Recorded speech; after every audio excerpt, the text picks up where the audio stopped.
Creating Trauma-Sensitive Schools. This presentation is intended to be an introduction to the concept of creating a trauma-sensitive school. The intent is to provide information about how trauma is impacting the lives of our students and how these students present in the classroom and other school environments. This information is intended to 1. Inspire a change in perspective regarding the academic and behavioral challenges faced by many children, and 2. Create trauma-sensitive environments and effective interventions with students. Our district already have initiatives underway that fit well within the framework described in this presentation.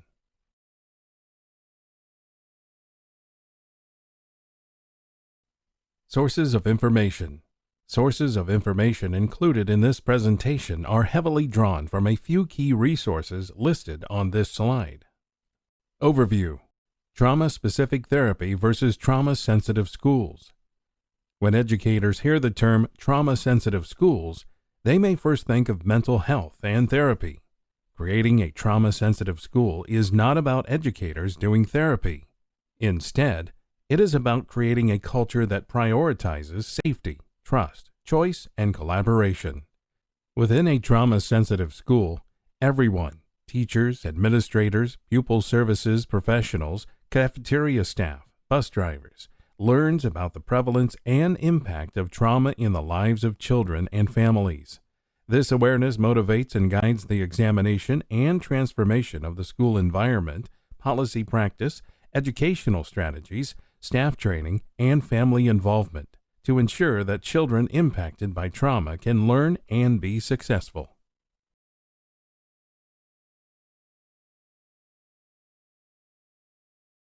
Trauma defined. For purposes of this presentation, trauma is defined as an experience that is emotionally painful, distressful, or shocking, which can result in lasting emotional and physical effects. Trauma exposure versus trauma reaction. Not all traumatic events have the same impact on children. A child traumatic stress reaction occurs when children and adolescents are exposed to traumatic events or situations that overwhelm their ability to cope. Acute trauma is usually a one-time event. Acute stress response. Fight, flight, or freeze. Two parts of our brain respond to danger. The doing brain signals the need for action, while the thinking brain tries to solve the problem and make a plan. When the brain perceives danger, the thinking brain makes an assessment.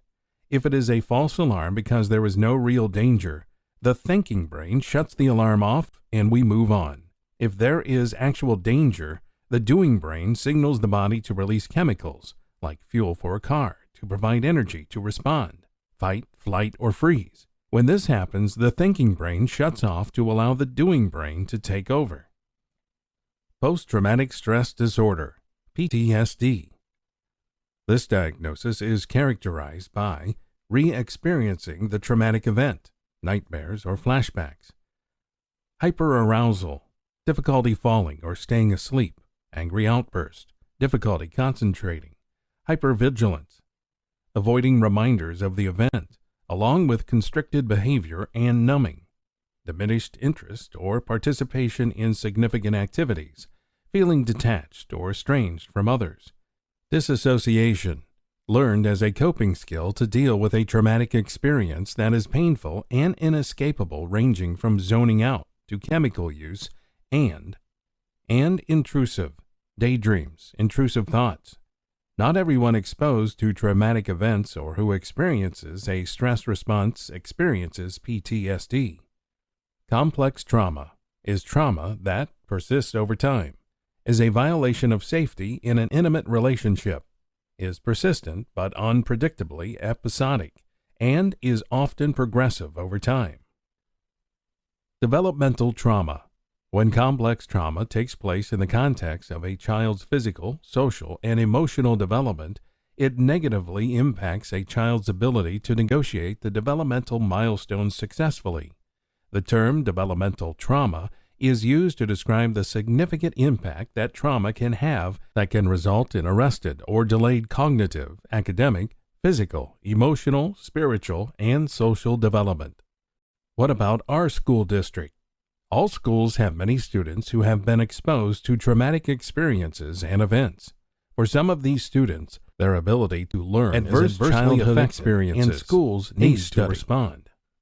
The ACE study is one of the largest studies ever conducted connecting early adverse experiences and later difficulty in health and well-being. This is a study conducted by the Centers for Disease Control and Prevention, CDC, that examines the health and social effects of adverse childhood experiences, ACEs, throughout the lifespan of among 17,421 members of the Kaiser Health Plan in San Diego County. Note, we can assume the study participants have enough financial means to be a healthcare plan participant, generally employed middle class. This study defined ACE as childhood abuse and neglect, growing up with domestic violence, substance abuse, mental illness in the home, parental discord, or crime. This slide demonstrates the prevalence of these events among this group. Almost two-thirds of study participants reported at least one ACE, and more than 1 in 5 reported 3 or more ACEs. This study was replicated in Wisconsin and found similar prevalence rates among Wisconsin residents. Health risks. The short and long-term outcomes of these childhood exposures include a multitude of health and behavior problems. The ACEs study uses the ACE score, which is a count of the total number of ACEs reported. The ACE score is used to assess the total amount of stress during childhood and has demonstrated that as the number of ACEs increase, the risk of the following health and behavior problems increases in a strong and graded fashion: alcoholism and alcohol abuse, chronic obstructive pulmonary disease, COPD, depression, fetal death, health-related quality of life, illicit drug use, ischemic heart disease, IHD, liver disease, risk for intimate partner violence, multiple sexual partners, sexually transmitted infections, STIs, smoking, suicide attempts, and unintended pregnancies. In addition, the ACEs study has also demonstrated that the ACE score has a strong and graded relationship to health-related behaviors and outcomes during childhood and adolescence, including early initiation of smoking, sexual activity, and illicit drug use, adolescent pregnancies, and suicide attempts. Finally, as the number of ACEs increases, the number of co-occurring or comorbid conditions increases as well. ACE Pyramid. The ACE pyramid represents the conceptual framework for the study. During the 1980s and early 1990s, information about risk factors for disease was widely researched and merged into public education and prevention programs. However, it was also clear that risk factors such as smoking, alcohol abuse, and sexual behaviors for many common diseases were not randomly distributed in the population. In fact, it was known that risk factors for many chronic diseases tended to cluster. That is, persons who had one risk factor tended to have one or more others. Because of this knowledge, the ACE study was designed to assess what we consider to be scientific gaps about the origins of risk factors. Specifically, the study was designed to provide data that would help answer the question: if risk factors for disease, disability, and early mortality are not randomly distributed, what influences precede the adoption or development of them? By providing information to answer this question, we hope to provide scientific information that would be useful for the development of new and more effective prevention programs. The ACE study takes a whole-life perspective, as indicated on the arrow leading from conception to death. By working within this framework, the ACE study began to progressively uncover how childhood stressors, ACE, are strongly related to development and prevalence of risk factors for disease and health and behavioral well-being throughout the lifespan. Summary of findings. ACE and school performance.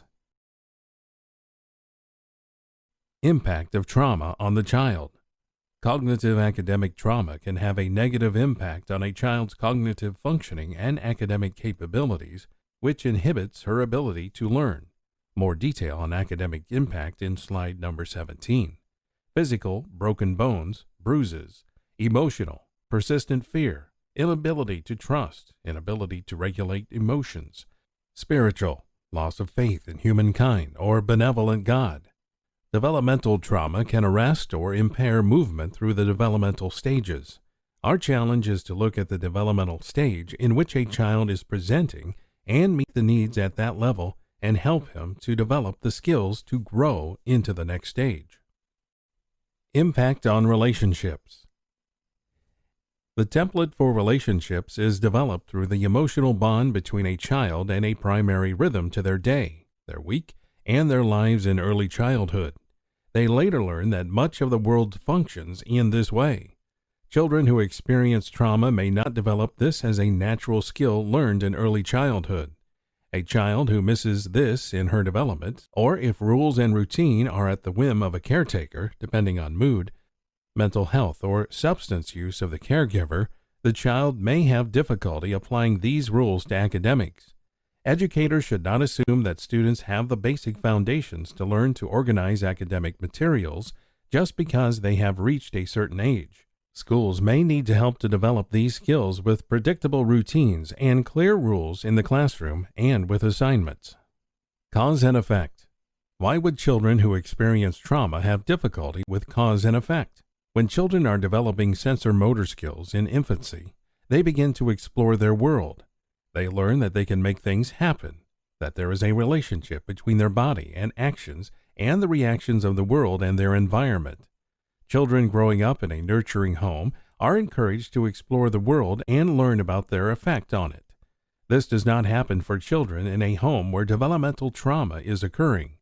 Their natural curiosity about the world is shut down.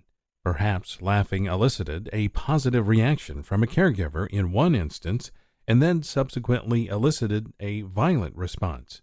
In these situations, how are they to establish a cause and effect relationship between their actions and the reactions of caregivers? Taking another's perspective. Traumatized children learn to not express mood preference or perspective prior to assessing the mood of a parent. This can lead to inhibited development of sense of self, resulting in poor boundaries, no concept of where I end and you begin, and difficulty making independent choice or expressing preference. When they cannot establish their own perspective, it is more difficult for them to put themselves in the shoes of others. Typically, these skills are developed through interactive play. However, this is often inhibited in these children as well.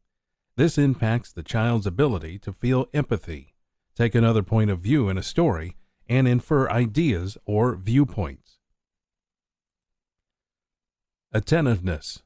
A child who has experienced trauma may seem to be distracted and lack focus.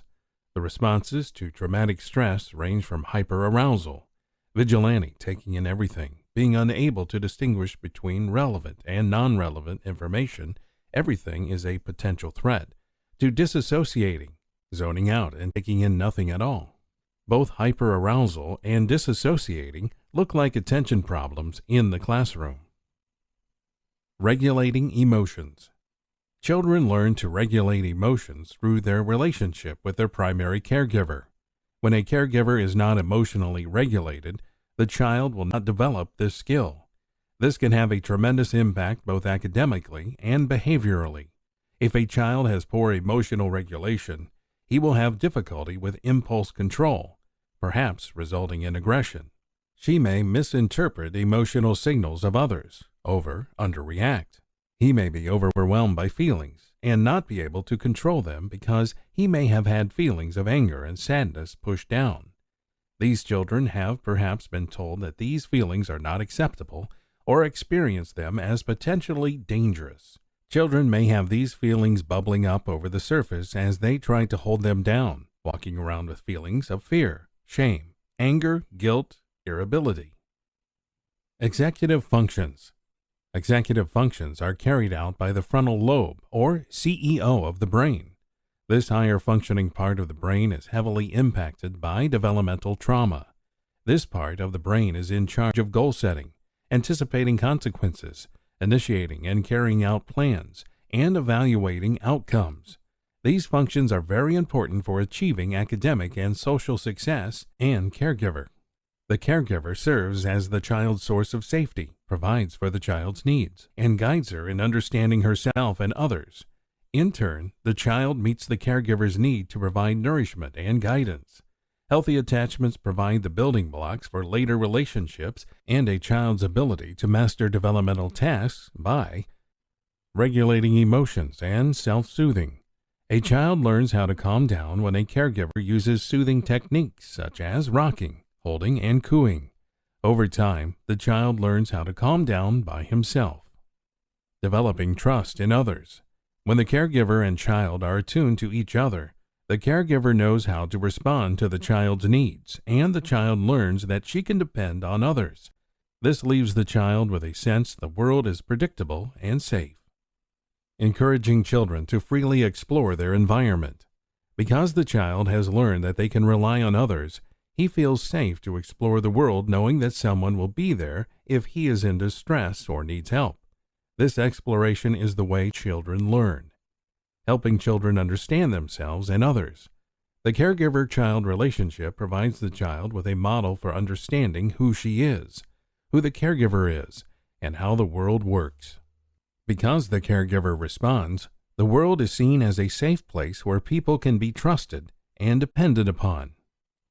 Helping children understand they can have impact on their world. Through interactions with the caregiver, the child learns that he has impact on others. The child smiles and the caregiver smiles back. The child laughs and the caregiver plays with her. The child cries and the caregiver picks her up.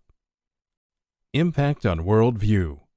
Worldview is the lens through which a child sees every experience he encounters. It is more than an opinion or choice for a child. Impact on learning. Organization requires the ability to identify linear relationships and utilize sequential memory. Traumatized children experience unpredictability in their lives. Children typically learn that there is an advantage for establishing life goals.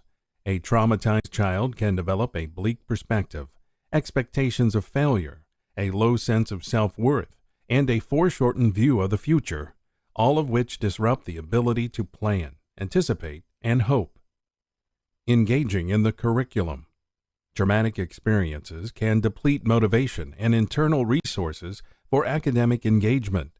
Focusing on academics while struggling with trauma is like trying to play chess in a hurricane, explains veteran Mount Vernon High School teacher Kenneth Fox. Impact on classroom behavior, reactivity, and impulsivity. Chronic trauma can impair the development of children's ability to regulate their emotions and to control impulsive behaviors. Reactions can be triggered in hypervigilant children if they feel they are being provoked or if something reminds them of the trauma. An incident or remark that might seem minor to a non-traumatized child may be perceived as threatening to a traumatized child, who then responds in a seemingly disappropriate way. It is helpful for teachers to know what triggers might cause a traumatized child to become hyper-aroused or to re-experience a traumatic event in the classroom. A functional behavioral assessment, FBA, may be helpful in discovering what may be triggering a child's behavior. Aggression. Hypervigilant children who are prone to reactivity and impulsivity may become verbally and/or physically aggressive toward teachers and peers. Children whose development took place in a traumatic or chaotic household may have underdeveloped linguistic skills and a lack of experience with verbal problem solving. This may be due to limited verbal interactions with the caregiver or violent verbal interactions, yelling, swearing, demeaning. Children may also have the use of aggression, modeled as a way to solve problems or deal with emotions in the home. Aggression may spring from misinterpretation of comments and actions due to the child's inability to adopt another's perspective or understand linguistic nuance. They distort the perceptions and intentions of others and interpret them as hostile or aggressive. In their view, their actions are self-protective, i.e., fight response. Defiance. Children who enter the classroom in a state of fear at any level may refuse to respond to teachers. They may attempt to take control of their situation through actively defiant behavior, or more passively, and perhaps less consciously, fight freezing. Either way, the child is not receptive or responsive to the teacher or the expectations in the classroom, including instruction. Children who actively try to take control may be more overt and deliberate in their unwillingness to cooperate. This can be particularly frustrating to teachers, since these children may appear to be in control of their behavior. Teachers may attempt to gain the compliance of frozen students via directives, but some students will cognitively and often physically freeze when they feel fear and anxiety. When adults around them ask them to comply with a directive, they may act as if they have not heard. In reality, they may have not heard, or they refuse. This forces the adult to give the student another set of directives. Typically, these directives involve more of what the student perceives as a threat. The adult may say, "If you don't do this, I will." The nonverbal and the verbal character of this perceived threat makes the student feel more anxious, threatened, and out of control. The more anxious the student feels, the quicker the student will move from anxious to threatened, and from threatened to terrorized. This approach tends to escalate the anxiety and solidify the inability of the student to comply. Withdrawal. Students who withdraw in the classroom cannot participate effectively. Not surprisingly, these students rarely attract their teachers' attention. Many demands are placed on teachers, not the least of which is managing students who disruptively act out of their suffering. Feelings of vulnerability may foster reluctance to engage in the classroom. Perfectionism. Children exposed to violence at home are often subject to the arbitrary will of caregivers who have unrealistic expectations for childhood behavior. Afraid to disappoint these caregivers and incur their explosive response, children often try, and inevitably fail, to meet these expectations. In their genuine desire for approval and success, these children may become perfectionists. Some perfectionists secretly long to excel but become easily frustrated and give up, or become despondent when they encounter difficulty mastering a task. They may prefer to be viewed by teachers and fellow students as non-compliant, rather than as unable to master a task. To the teacher, it may appear that such a student is simply refusing to try. Other perfectionists engage in an uncompromising struggle for academic success, but are never satisfied with their achievements. In an attempt to make sense of their experiences, traumatized children may assume responsibility for their caregivers' crimes and deeply internalize a sense of badness. Paradoxically, this intensely negative feeling can lead to zealously perfectionist behavior that masks emotional problems. Distress tends to plague even those who do succeed in achieving excellent grades and displaying exemplary conduct while in the midst of extreme adversity. These students sometimes pay a big price by living with high levels of long-term distress. Impact on the brain. During a traumatic or stressful situation, stress hormones are released to assist the body in staying safe. Our doing brain reacts very quickly with one of these responses: fight, flight, or freeze. If there is no real danger present, our thinking brain can then resume normal functioning. However, for children who experience complex or developmental trauma, a high amount of stress hormones are produced regularly. Over time, these can damage the brain cells, impairing the ability for the thinking brain to control our actions. As a child's brain is developing throughout early childhood, these high levels of stress can impact how the brain organizes as it develops. Higher levels of functioning are then impaired when the lower brain is disorganized and dysregulated. We need to help students rebuild connections in the brain over time to reorganize brain functioning. We will discuss strategies to help rebuild these connections in Part 2 of the presentation. Trauma-sensitive schools. Findlay City Schools is working to become a trauma-sensitive school. Classroom strategies to establish empowerment. Embed mental health instruction into curriculum. Schools can adopt a philosophy of trauma-proofing children.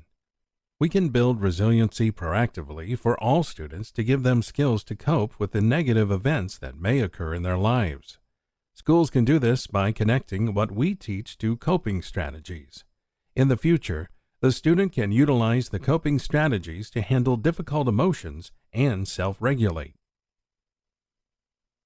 Provide guided opportunities for meaningful participation. Give a child a sense of belonging and sense of giving back to community or even globally.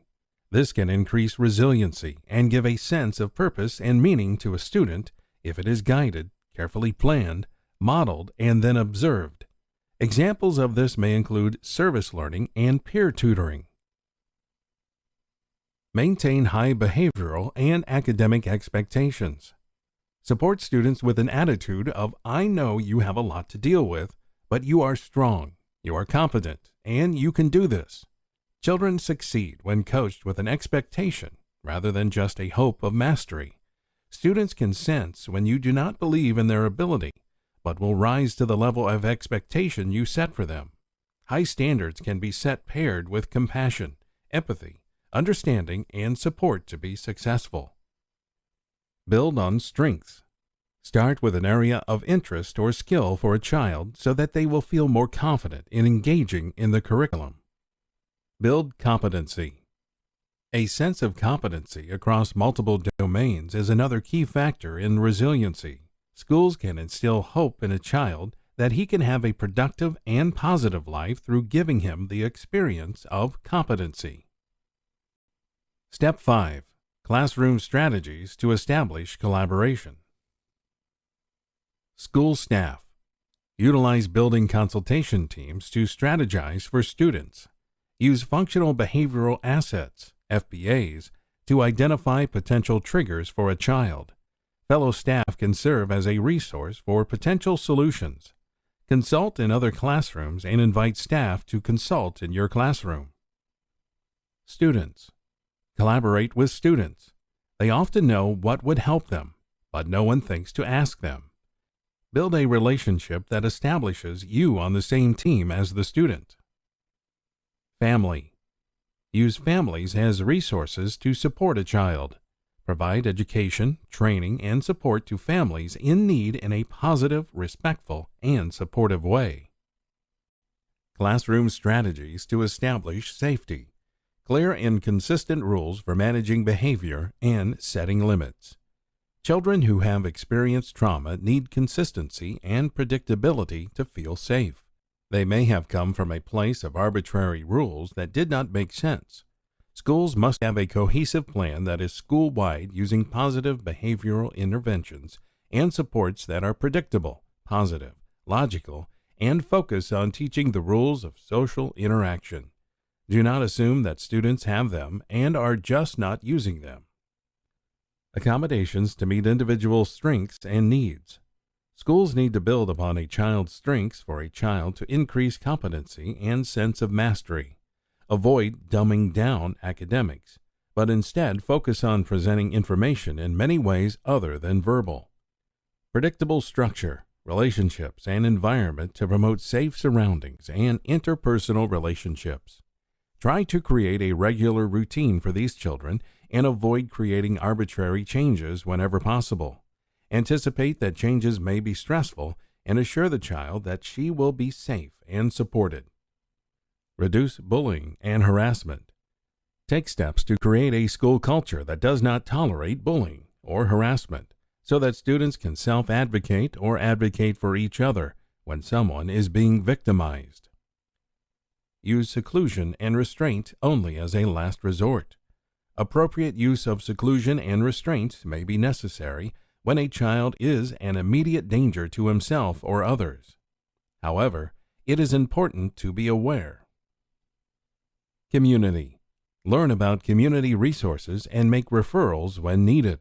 Partner with mental health providers and others who support children in the community. Invite them to be part of the team in supporting students. Classroom strategies to establish choice. Work with student to create a self-care plan to address triggers. Identify triggers. Collect data about when and where behaviors occur.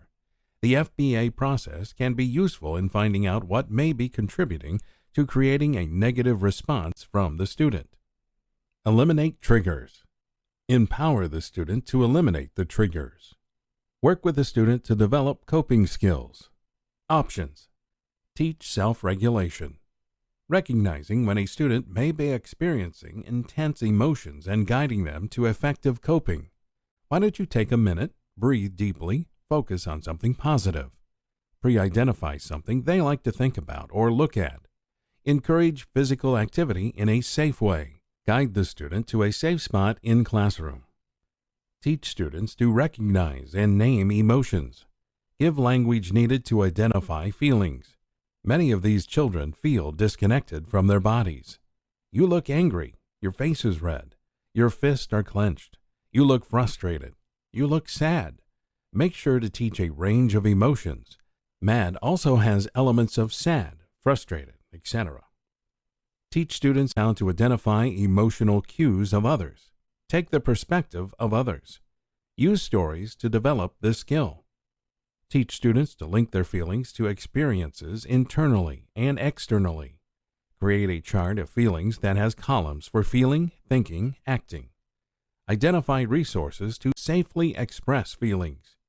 Utilize strategies to modulate emotional responses to support academic success. Create safe and comfortable places to return to a regulated emotional state after a state of emotional arousal. Teach assertiveness skills. Language to ask for what students want, ways to appropriately protest what they do not want. Give students the tools to appropriately express frustration, even if it does not mean they will get their way. They need a place to be heard. Learn and use a collaborative problem-solving model, such as Ross Greene's Lost at School, in which a student and teacher both bring their concerns to the table and collaboratively arrive at a solution. Giving choices and alternatives. Choices give power to the powerless through giving two acceptable alternatives. Would you like to do your math at the front or the back of the room? The outcome is not negotiable, but how we get to that outcome is. Give students alternatives to negative behavior. Rather than, Johnny will comply with directions without argument. Focus on what he will do instead. For example, Johnny will cope with his frustrating feelings by using the safe zone and verbalizing feelings respectively. Having tools to help students to cope. Comfort zones. Places where a child can de-escalate and feel comfortable and safe. Learn about lower brain interventions. These are interventions that focus on reaching the doing brain. They are regulating and can be different for different children. Some examples include rocking, physical exercise, removal of stimuli, and meeting of basic needs. Sensory diets. Occupational therapists, OT, can be useful in providing assessment and sensory interventions. However, sensory tools can be useful with many students who may not have access to OT support. Safe and acceptable expression of feelings. Classroom strategies to establish trust. Relationship with the educator based on maintaining unconditional positive regard for all students. Students who experience trauma are often in competition with their teacher for power and attempt to control the environment to achieve safety. This can be frustrating because the student seems to be in control of her behavior and simply want her own way. However, the more helpless a child feels, the worse the behavior will become. A teacher must exercise control and hold students accountable, but never in a way that resembles abuse. For example, yelling, threats, coercion, sarcasm. Teachers need to be respectful, consistent, nonviolent, and offer to share control whenever appropriate and at a developmentally appropriate levels. Check assumptions, observe, and question. Effective teachers monitor their assumptions and reactions to a student and stop, observe, and question. I notice that when I call out to the class, you throw your book. Tell me what that is about. Are you worried something bad will happen? Take time to stop and listen. Be a relationship coach. Effective teachers teach students how to get along with others and support positive relationships between students in school as well as between children and parents. Teaching and modeling social skills helps children develop and improve these skills. Students learn behavior that is modeled for them. Self-care. Teachers and school staff cannot be trauma sensitive unless they take care of themselves. Working with students that have experienced trauma can be overwhelming and can even trigger trauma from an educator's past. Progression of burnout. This is the progression that occurs when caretakers do not engage in self-care. Compassion. When educators are compassionate, they acknowledge the feelings and experiences of their students. Staff must be compassionate to help students learn and grow. Empathy. When educators are compassionate, they will connect emotionally with the experiences of their students. This is also necessary for an educator to truly know the student's experience and place themselves in a position to help. Vicarious secondary trauma. Sometimes when an educator empathizes with a student, it is possible for the educator to actually experience the traumatic feelings that the student has felt.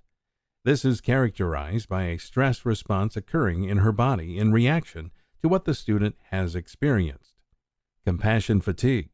When exposed frequently to vicarious or secondary trauma, educators are at risk of becoming emotionally overwhelmed by the experiences of their students. This can come when they feel like they cannot cope with their own emotional responses. Burnout. Burnout occurs when educators become so overwhelmed that they begin to shut out the experiences of their students. This is characterized by becoming negative towards students and/or attempting to silence a student's expression of emotion. Cycle of compassion. The progression of burnout does not need to be a linear progression. However, educators can take steps to guard themselves from burnout. If they are able to experience compassion and empathy for their students while caring for themselves, they will be able to feel satisfaction in the work that they are doing. Welcome to Findlay City Schools.